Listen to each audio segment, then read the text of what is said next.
You got to show up for people like they show up for you. And sometimes if they never show up for you, sometimes you don't have to show up for them. And sometimes you got to decline the invitation. And declining that invitation might be a few phone calls. It might be standing back, stepping back, not to be boastful or envious or rude or inconsiderate. But sometimes you have to give the energy that's given into you. You know, oftentimes we find ourselves showing up, showing out, being there, communicating, making sure we're front and center. And then when we look around, probably once or twice a year, somebody may show up for us. And of course, life is happening. Life is happening. But all together, are people around you being fruitful in your endeavors as well? How many people are showing up for you? And sometimes I know success comes when no one is around. I know the success can come from when no one is near. Sometimes God needs you to be by yourself. But sometimes at the same time, you have to give in the energy that's given to you.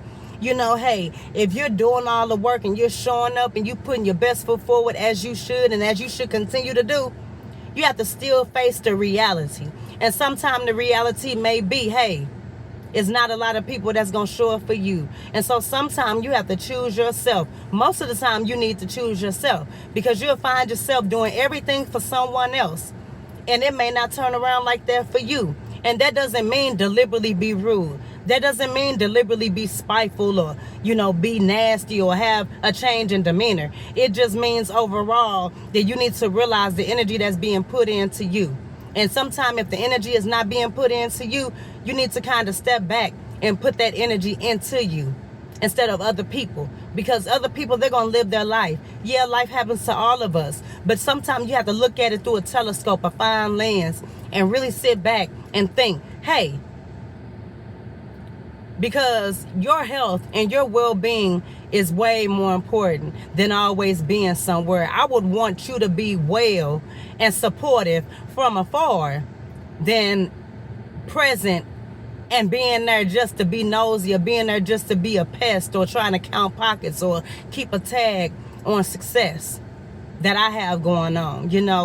People in your air, people in your realm, people in your space should love to see you succeed. They should want to see you at your best.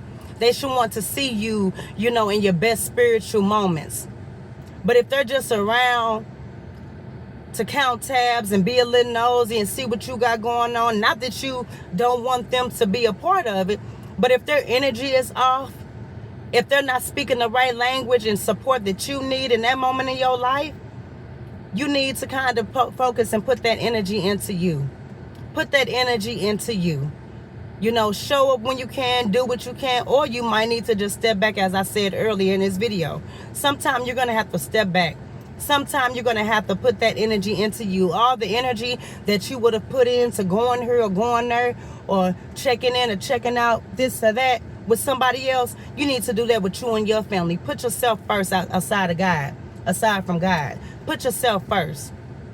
Because the reality is, if we don't make sure that we're good and if we don't make sure that our health is the best, who's going to really watch out for us aside from God on this earth? So you have to think about that, and knowing that God is your protector, God is your confidant, God is your first and nearest father and friend. You should have confidence knowing that you're not in this world alone. Even if you may feel alone, you should know that you're not alone. So sometimes it's good for you to sit back and lock in and tap in to the best version of you and put that energy into yourself, because you already got God on your side. You already got God on your side. And sometimes people of this earth are not going to fulfill you, and they're never going to fulfill a void that you need with God. They're never going to feel the love that you need from God. They're never going to fulfill the support that you need from God. So all in all, pray, stay in your best space, and be the best that you can be, and pour into yourself, because God loves you already in first.